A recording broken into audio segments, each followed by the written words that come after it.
వేదం అనే కల్పవృక్షం నుంచి ఆవిర్భవించిన ఫలం శ్రీమద్ భాగవతం అని అంటారు. భాగవతాన్ని ఇలా అభివర్ణించడంలో ఆంతర్యం ఏమిటి? శ్రీమద్ భాగవతం అంటే నిగమకల్ప తరోర్గలితం ఫలం. అసలు ఆ నిగమములు అంటే ఆగమములు, నిగమములు అంటే వేదములేమ్మా అవన్నీ. వేద వృక్షానికి కలిగినటువంటి ఫలం. మనం ఇంతకుముందు అనుకున్నాం, వేదమేమో వేదవ్యాస మహర్షి మనకు అపార కరుణతో ఇచ్చినటువంటి ఆ విభజన వ్యాసం ఎలా ఉంది అంటే సంహిత, బ్రాహ్మణ, ఆరణ్యక, ఉపనిషత్తులు అని. వాటిలో ఫలం అంటే ఉపనిషత్తు. నిజంగా చెప్పాలి అంటే ఆ ఫలస్వరూపంగా శ్రీమద్ భాగవతం ఉంది అంటే భాగవతం ఉపనిషత్ స్వరూపమే. ఆ ఉపనిషత్తుల యొక్క వైభవం ఎలా ఉంటుందంటే, మనం ఉపనిషత్తుల్లో ఉన్న ప్రతి అక్షరం కూడా పరమాత్మ వైపు మనల్ని తీసుకొని వెళ్ళే ప్రయత్నమే చేస్తుంది. అసలు ఈశ ఉపనిషత్తుతో ప్రారంభం చేసి మనం 108 ఉపనిషత్తుల్లో ఏ ఉపనిషత్తు తీసుకొని అధ్యయనం చేసినా కూడా అది నిజంగా ఎంత ఆనందదాయకంగా ఉంటుందంటే అసలు సత్యస్వరూపం. ముఖ్యంగా ఆనందం అనేది మన అనుభూతి కావచ్చు, కానీ చెప్పాలి అంటే ఉపనిషత్తు యొక్క వైభవం అంతా కూడా సత్యంలో ఉంది.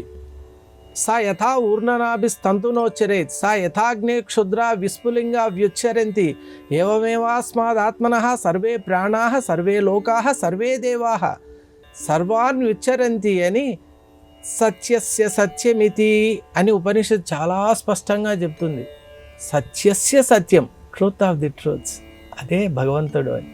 సత్యానికే సత్యం, అది భగవత్ స్వరూపం. కాబట్టి అనునిత్యం కూడా మనం చేయవలసింది ఏమిటి అంటే భగవన్ నామాన్ని జపించడం. కలియుగంలో ఈనాటికి మనకు అత్యంత సులభమైంది ఏమిటి అంటే కలవు నామ సంకీర్తనం. నామ సంకీర్తనం కూడా నేను చేయలేను అని అనే ప్రసక్తి లేదు.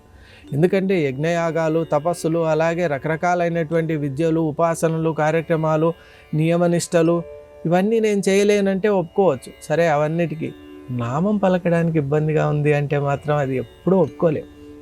ఎందుకంటే భగవంతుని నామం ఎందుకు పలకలేవు?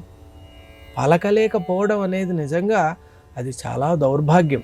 మనం భగవంతుడి నామం పలకడం అనే ఆ యోగాన్ని మనమే దూరం చేసుకుంటున్నాం. కాబట్టి ప్రతి ఒక్కరు కూడా నామం యందు ఎప్పుడైతే కొంత అభినివేశం, ప్రవేశం కలుగుతుందో ఇక అంతే.